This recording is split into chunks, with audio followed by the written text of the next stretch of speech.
Hello, we will make a small macro module to draw later a decision tree or an organization chart. We will create a text box with, for example, the text choice 1, which can be duplicated 2 or 3 times 3. We will just do the small starting macro. On the developer tab we choose to record a macro.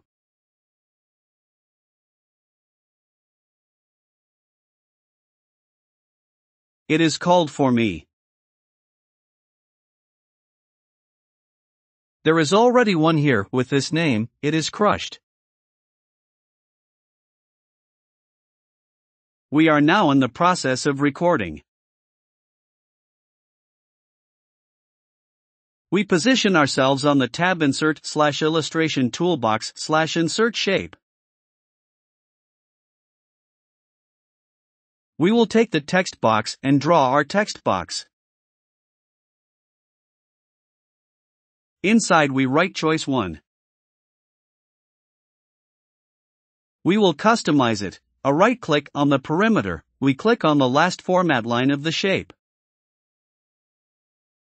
Thus, we get the dialog box that opens on the right. We then customize, for example, the contour in red color, and the thickness of the contour line to a width of 1.25. We close this dialog box, and we customize the text with a slightly larger font, size 18 bold italics centered horizontally centered vertical. I then stop recording my macro by going back to the Developer/Stop Recording tab. I delete what I did to test my macro.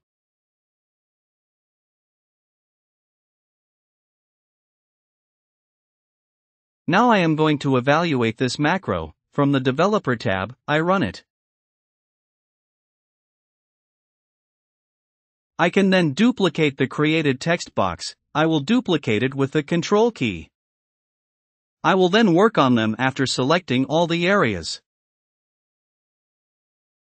Sometimes it is a little capricious, we bring them closer. Once the 3 areas selected, I go to the Layout tab. I have the Align tool. I distribute horizontally and vertically. Then I can group and size that entire block. Finally, of course I can customize the texts, choice 3, choice 2. Here I have a starting module that was quite quick to create. Have a lovely day.